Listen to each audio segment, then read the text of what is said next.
Welcome back to the Van Diemen Formula Ford. On this episode, we're going to tackle some of the safety equipment for this car. The two components I really want to fit this episode is the fire suppression system and also the seat belts. The seat belts are specific for an open wheel car. They are a little bit different to a sedan car, and you'll see what I mean by that later. But the extinguisher system or the suppression system is a key part of these cars, and it really should be a must. It is electronically controlled with this little box, and the driver has a button, and once the driver hits that button, it releases the full contents of this canister over the driver and over the back of the car where the fire would presumably be, keeping in mind the driver is sitting on the fuel tank. Unlike a cable style where you need to pull the cable and lock the cable in, they can be a little bit clumsy, especially when you're on fire. This car behind me has been on fire once before when we had it, and it burnt all the electricals out of the car.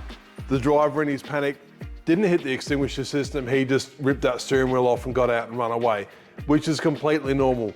Under pressure, it's not always that thing that's front of mind. So the button that activates this system needs to be easy to get to. Should a fire marshal arrive at the car while it's on fire, you don't need the driver sitting in there to activate it. That's why where this button is located is always marked with a sticker specific for that fire extinguisher system. Even though this is an older system, they are all pretty much the same. Even the newer systems still work very similar. They all come with a lot of hardline where you can put the outlet jets exactly where you need them. The newer systems have different color jets for the driver or for the engine compartment, depending on what you need. And they all run an activation box. This is a standalone system. That way, if you have an accident and the battery falls out of the car, the system will still work. It has its own battery contained in this, and it has a three-way switch where you can check the battery, check the system, or system active. We've had moments at car shows where kids have played with this switch and then hit the button to see what the button does. And those extinguishers work really effectively and cover everything in extinguisher dust or extinguisher foam, depending on the system you have. Makes a terrible mess, damages absolutely everything, and is really embarrassing for everybody concerned. They're also quite expensive to get recommissioned, or indeed like this one, which is actually about 20 years out of date. It is no longer suitable to be refilled. This thing needs to go in the bin. So great that we've got it, but it is absolutely no use to us whatsoever. With this system being so far out of date, we have very little options, and about the only thing we can do is get a brand new setup. Now, this is not brand specific, we don't get sponsored by anybody, but this is the brand that we had available to us. We've used these before and they seem to be really, really easy to fit and really user friendly. We've had no issues with these whatsoever. So that can go in the bin, and we'll get on to fitting this system in a second. But the next thing we need to look at is the seat belts. Not only holds the driver in the car, but also holds the seat in the car. The driver holds the seat in. The seat's a foam insert that the driver sits on. So the harnesses are very important. They're, like I said, a little bit different to a sedan harness in their mounting systems. But these belts are old. They feel crusty. They're starting to fray. Expired in 2008, so quite some time ago.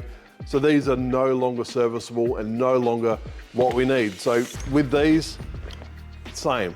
Go in the bin. We don't skimp on safety equipment and we don't skimp on oils. So these can go in the bin, and new seat belts as well. The new belts are also not brand specific, but this is what we've had available to us. These are called Formula belts because it's a Formula style car, 6-point harness, and these are a really nice bit of gear. Very nice straps, very easy to fit, so that'll also be something we get done on this episode. The first job we'll tackle is fitting the fire suppression system, and the first thing we need to do for that is to mount the extinguisher itself. This is quite a heavy component, quite large, bulky, and we don't have a whole lot of room in this car to put anything, let alone something like this. We want to keep the weight as low as we can get it, also as central as we can possibly get it. So this should mount between the driver and the battery. There's a small gap that we've left in there. Some of you might have wondered what that's for, and it's hopefully we can get this in there. That way the driver's bum will sit almost against the extinguisher. His legs will go up over the extinguisher and over the battery, hopefully. So first thing we need to do is get this in the car, get the mount sorted, And when we mount this, it's got a label on the top that's got the certification dates and all that sort of stuff. It makes your life a whole lot easier if the scrutineers can actually access that. That way you don't have to pull the car apart to prove to them that the extinguisher system is in date. So where does this fire extinguisher actually go? This is the driver's compartment. The end of his seat is just in front of the gear stick there. There's a chassis rail. This thing should fit between the battery and that chassis rail. So you can see the battery there in the aluminium cover, and that's the extinguisher just sitting into place. We've got a little bit of room, so it should never touch the battery terminals. Battery's mounted solid. We can now get the mounts on this, get that exactly central, and then we can start looking at plumbing this system up. Absolutely everything we need should be contained within this box, so let's open it up and have a look. Most importantly, we've got instructions. We will need those. Some sheathing for the hard line where it goes in the engine bay, and that's the hard line itself that we can plumb to where the jets come out. We've got a bag of jets. We've got different colored jets. No, we don't. We've got a bunch of standard jets. That's fine. We've got the control buttons for the driver, and in a sedan you can put one outside the car to make it easier for the fire marshal to get to. We've also got the control box for the unit with a couple of harnesses to go to the buttons, 2 of them for 2 buttons. And there you go, the mounts we're looking for. So we've got the mounts for the extinguisher. Let's get that extinguisher mounted up.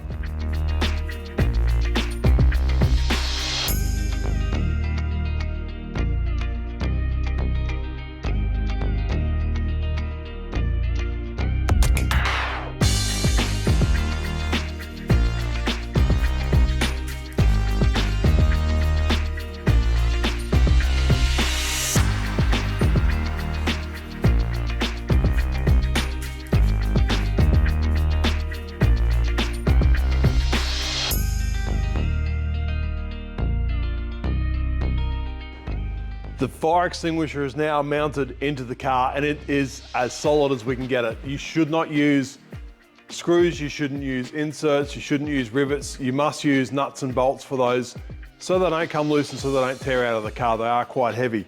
We've bolted that all the way through the floor. Now keep in mind, on the bottom of the car, if you're going through the floor, at least use a domed bolt. You don't want a square head there, because when your driver flies off the track, that bolt will catch on something and do a lot of damage to the floor. Well, that's installed. The next thing we need to do is run our hard lines. We've got enough nozzles there that we can run 2 on the driver and 2 in the engine bay on either side of the engine. We need to get this neat, tidy, and no sharp bends. I'm going to run it on the opposite side of the electricals. So if the electricals are actually the cause of the fire, they won't damage this hard line. It's going to be away from any impact zones. It won't be on the outside of the car where it could get crushed. We need to keep this somewhere safe where it will remain as it should, so it can flow the extinguisher fluid should we need it in the case of a fire. We've actually got quite a lot of room inside the car to mount the nozzles. We need to think of the placement of the driver's hands in the steering wheel. We don't want the nozzles blasting onto the back of the steering wheel. That won't help anybody. If we can get them a little bit further back so they're on the torso of the body, I think that will be a whole lot better and a whole lot more efficient. Keep in mind, this whole area is covered with bodywork, so these will be tucked well inside the bodywork, aimed directly at the driver. And keeping in mind, he's on top of the fuel tank. If there's going to be a big fire, that's where we want to concentrate all that extinguisher content. Originally, the hoses were just cable tied to the chassis and the nozzles were sort of directed where they need to go. But I think we'll go to the effort to make some brackets. We've got these really nice brackets here for the Zeus body mounting clips. I think we can make something off them to hold both of these nozzles so we can get them exactly where we want them, and they should never move. They won't get bumped or knocked, and certainly won't move in vibration.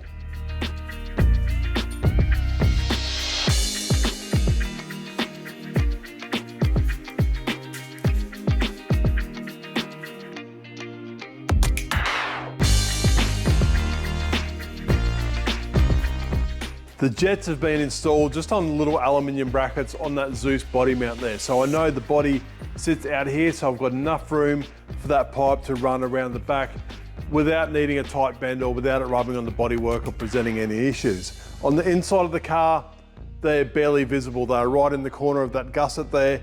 The driver should never get his hands anywhere near him and certainly shouldn't cause any issues.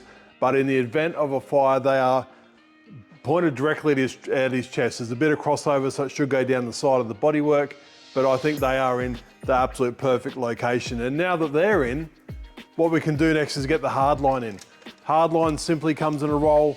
I'm fortunate enough to have a bender for this, but if you don't, wrap it around your leg or a socket or a bit of tube. But the bigger the radius of the bend, the safer you'll be. A tight bend will kink and at least crack, if not block the flow of extinguisher fluid. So I'm going to get this into place. They've supplied us T-pieces and this just simply pushes together. It's quite a simple setup, but very, very effective.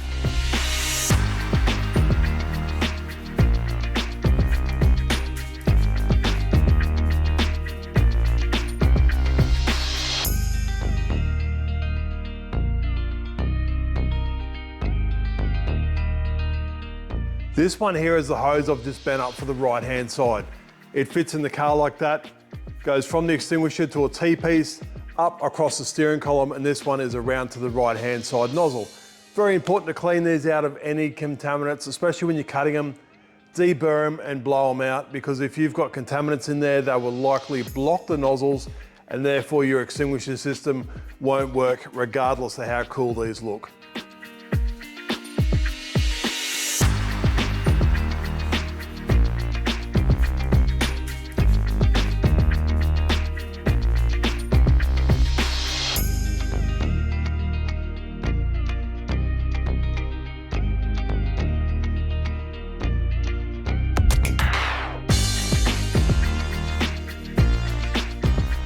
The front nozzles are plumbed and finished off and have come up quite neat. And now that they're done, I can finally tidy up all the wiring and everything else that I haven't tied off because I knew I had to add that into there. I've just run the hose all the way to the back of the car, probably made it more difficult than it needed to be, but I've run it from the extinguisher, done a nice big loop in it so there's no stress and it won't crack. Run it under where the driver's seat will be, in through the roll cage, in this side against the chassis, and I've got the T now in the middle, almost behind the driver's headrest. There's not a lot of room to run the nozzles to put them somewhere where it could spray on everything, so I'm going to run them in the corners of the engine bay and spray one straight at the carburetor and the distributor, and the other one straight on the exhaust. Either one of them will be the cause of the fire, should there be one in the back of the car. It is extremely tight in the engine bay of this car to get the nozzle where it will work effectively and for the hardline to go, so you come up with some pretty unique shapes for the hardline.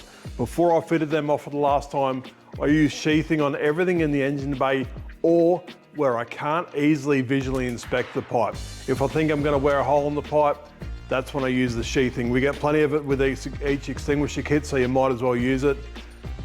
But if you wear a hole in this hardline, the extinguisher won't come out of the nozzle, it will come out of the hole every time and probably leak in the floor and not put anything out. But that's done. All the nozzles are now fitted off and finalised. So what we need to fit up now is the activation box or the control box for that firebomb. This is what switches it on and off.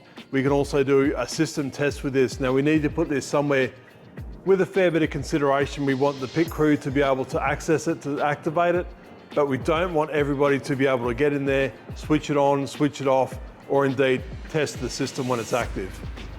This little red box is the original control box that was with the car. We had it mounted up there, so that's almost next to the driver's head and it's surrounded by bodywork.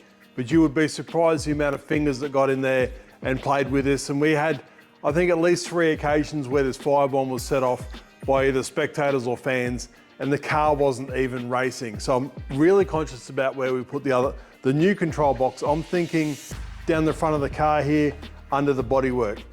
These panels will generally come off before the car's run anyway, so to switch that on is no big deal. What I've also done is I've put the button in. The button's up on the right-hand side next to the dash cluster. It's clearly visible by the driver, and it's very easy for him to take his hand off his steering wheel and press that red button should he need to. It's got a aluminium surround, so you can't accidentally bump it. You have to intentionally put your finger in there to depress the button. But now that that is all hooked up, we can actually test the system with the control box. This is the location of the button right in here. So it's almost in line with the steering wheel, and it's right in the driver's eye line should he ever need to push that button. Now in the control box, we've got a switch. It's a 3-way switch. We can go up for system armed, red light comes on. Down is for battery check. We get a light on for that. And in the middle, we can do a system check. So should we push this button, the light comes on and off as we push the button, so we know that the electrics are good for this system. Should we do that with the system armed, all the extinguisher powder will come out of those nozzles. Regarding fires in race cars, I got some really great advice when I was a young driver, and that's should you think you're on fire or if you're actually on fire, to drive directly to the fire marshals. It's quicker than them trying to run across the paddock carrying fire extinguishers. You can get to them that little bit quicker and it lessens the time you're on fire. But from personal experience, if you drive too quickly towards the fire marshals, they will actually drop their fire extinguishers and run away. They're probably the most underpaid and overskilled people out there doing a really tough job, and I've got a lot of respect for the fireys. Luckily for me, with all the times I've been on fire, there's been no permanent injuries, but it's a really cruel thing, and I hate the fires. The next job we need to tackle is the harnesses. We need to get them in the car, and these mount a little bit different to sedan harnesses. So what I'm going to do first up is lay them out in order, get them buckled together in case there's lefts and there's rights.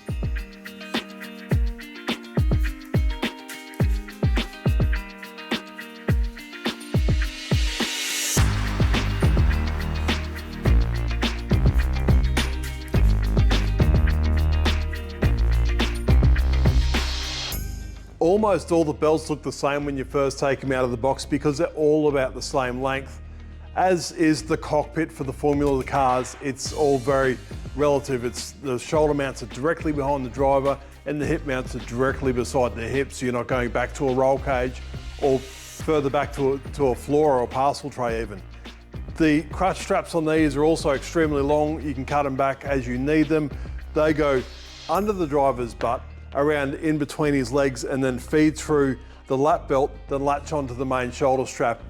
It's a very efficient way to stop that driver from going forwards in the car, especially in the case of a decent accident. It's a very, very good way to support the larger part of the leg to prevent any injuries. But now that we've got all this laid out, we know exactly where the belts go. I'll find the bolts and we'll see if we can get these things in the car to approximately the right length. We won't be able to get the lengths perfect until we've got a driver. And then when we've got that driver, we can do a seat, then we can worry about getting the belt set up for him. I just thought I'd dig out the old seat belts to get an approximate length on where to set the new belts up to. And these, you can really see how short they are. That bit there's the mounting point, and that's the buckle. That's the full length of that seat belt. That one there's the same, and that's a shoulder strap. That's the mounting, and that's the buckle. So that's the full length of the seat belt. Incredibly short belts, but that's the nature of the car. We'll adjust these up to somewhere near it, and then we'll maybe a little bit longer, and then we'll see how it looks in the car. I've got all the belts adjusted to about the length I think they need to be. They'll certainly be close enough to get it in the car and to get a rough idea. Mounting, new bolts, grade 8 bolts. These are for the seat belt. You don't want to skimp on this sort of stuff. I'm also using a heavy, thick washer, as well as the spacers supplied with this harness set. This will make sure that when that buckle bolts up to the chassis, it's away from the chassis enough that the webbing won't rub on the chassis. It also allows that to swivel and align properly when the driver's in the car.